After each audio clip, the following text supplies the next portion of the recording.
What's going on, everyone? So, what an excellent game from the Los Angeles Lakers.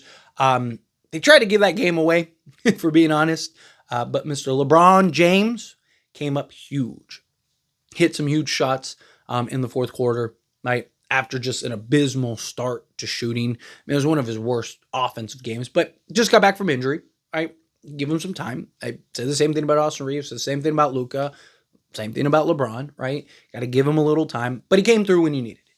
Right, that was a gimme that Lucas should have made, especially with as well as he was shooting the ball. That was something that he should have made. But for LeBron James to be able to tip that in, the awareness, get that in by the hair of his chinny chin chin, that was massive and a great win. Right, it's always hard to get the first one off of a losing streak, right? Especially an extended losing streak. Playing a hot team that needed the win as much as you did. We're desperate for the win, trying to pull that out. You're on their home court, right? They can't afford to lose this game. You can't afford to lose this game, and Lakers pulled it out, right? However you got it done, you got it done. I would have liked the Lakers to handle business early on when they were up 17, but you knew Indiana was going to make a push. You knew that they were going to make a play. You knew that they were going to try to keep this game close. I thought that this was a real playoff level game. Right? I thought both teams really were going after it. Both teams were really giving their all. To me, for the Lakers, this was a tale of two halves. Right? I thought the first half saw the effort, saw the energy. Right? Defense was excellent. You don't hold the team to 22 points and then also go on an 18-0 run without playing some defense. I thought everything you wanted to see from the Lakers was there in the first half. Got to do a better job closing quarters. And then also the third quarters are brutal for the Lakers. I don't know what it is. It's been an issue for the last several years. Not just like new to this team. It's literally been the last several years through multiple coaches. Lakers just have had a struggle in the third quarter. You got to clean that up. But now you're playing the team that laid the blueprint on how to beat you, right? Orlando followed that blueprint. Indiana followed that blueprint. Lakers partly got, right place, right time by LeBron. But also the Lakers just put up a better effort on both sides of the basketball. They were better offensively and they were better defensively. Chicago is going to come at you again. And this time you're on their home court. They have been a very hot team. They've won, 7 out of the last 9 games? They've been one of the hottest teams in the league. And they already know how to beat you. And not just beat you, run through you. That was a good old-fashioned behind the barn whooping. That was the Lakers just, they had no answer for anything. Right? That was about as bad of a performance as you could play. It was the worst game by the Lakers this season. What does this look like? The second game of a back-to-back, right? Does LeBron and Luka and these guys play? I think you have to at this point, right? If you would have handled business earlier, like if you beat Chicago and Orlando and you were on a 3-game win streak, then I think you could justify, hey, let's sit Luka, let's sit LeBron. Whatever happens in this game happens in this game, right? But because you didn't handle your business, now you got to go into Chicago. Can you really afford to sit LeBron, sit Luka? Probably not. At least at the time I'm recording this video, we don't know if they're going to play or not. I imagine that they will because I think that you have to. Right? Still trying to keep pace against some of these teams. Denver also won last night. Just you can't afford to take an L. You need this win, right? You need to handle business, get this done. Now the storm has been settled, right? You're right in the thick of it. Created a new win streak. You're on a 2-game win streak, and now you kind of take that momentum into the back end where you play the Memphis Grizzlies and the Houston Rockets, who you really need to beat. You need to beat both of those teams.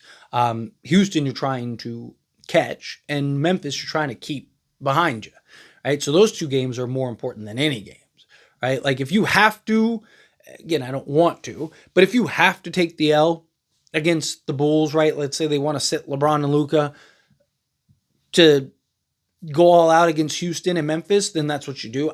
But I don't think so. I just think the Lakers have been in a funk offensively, right, since they sat everybody in the Bucks game, which I actually agreed with. I actually talked about it before that decision was made. Literally, as soon as that Denver game was over, and the post-game stream over on As It Stands Lakers, and then even in a video, I talked about how I think the Lakers should sit everybody. And then lo and behold, that's what they did, because obviously they watched the channel. But in all seriousness, right? Like I was okay with that decision. But I also thought they'd be rested, ready to go. Everyone would come back for the Bulls game, and the Lakers would handle business against the Bulls, the Magic, and the Pacers. And we'd be on a 3-game win streak heading into, Houston and Memphis. And that didn't happen. It's actually the opposite that happened, right? And now you got the one against Indiana. Now you're playing the team that ran through you. Now you're playing the team that smacked you, right? Now you're playing the team that you can't suffer another loss. Lakers have had struggles against these quicker, younger, athletic teams all season long. Lakers don't have the rim protection that they did when they had Anthony Davis, so they were a team that was just slicing and dicing the Lakers defense. You got to figure that out. Got to be better prepared. A lot of it is just effort and energy, right? You could, like you saw in the first half, a lot of it was just effort and energy, hustling, outworking, getting back, getting in closeouts, right? Not letting them push the pace, right? They got to stop with these live ball turnovers, right? Turnovers happen, but big difference between a live ball turnover and a regular turnover, right? Lakers had some turnovers last night that weren't live ball, and they were able to get back, get their defense set, right? But when you're turning the ball over at the 3-point line, they're blitzing you the other way. And now you're at a disadvantage. And all these young teams want to just push the pace against the Lakers because Lakers are so bad in transition defense. I mean, even when the Lakers were the number 2 defense in the league for like a month and a half, they were like 6th in transition defense. They were still terrible in transition defense. They just did a better job of not turning the ball over, and they did a better job of just overall defense, and their defense was so good that it kind of masked everything else.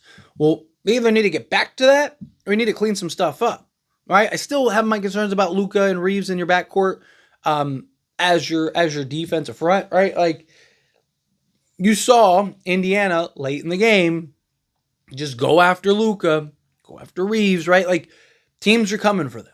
Teams are going to be going after them. Teams are going to be trying to push them. So Lakers need to kind of figure out, make whatever adjustments you need to make, do whatever you have to do, but they need to figure out how to better solve that, right? It's tough when you have Luka, Reeves, Rui, and then your rim protector is Jackson Hayes, or you're going small with like a Dorian Finney-Smith or something like that, right? It just makes things tough because it's just like you don't have the rim protection, and then you don't have that versatile, switchable defender that can fight through the screens. It doesn't have to switch like in Rui, right? And don't get me wrong, Rui was huge, hit some huge shots for the Lakers, but now you got to kind of give what you get, take what you can, but got to get the win, got to beat Chicago. Anyway, as always, this is a discussion, and I pass a question to you. Let me know your thoughts and opinions down in the comments below. What do you think? How do you feel? What are your thoughts? Do you agree? Disagree? Do you think Chicago wins? Do you think the Lakers win? Do you think the Lakers get their revenge? Get the lick back? However you feel, whatever your thoughts are, I'd love to hear it either way, so let me know down in the comments. That being said, if you haven't liked this video, hit that like button. Helps me a lot. So we enjoy these types of videos, and I truly appreciate it. Not subscribe to the channel, hit that subscribe button. Turn on the bell notifications. Appreciate y'all. See you in the next one.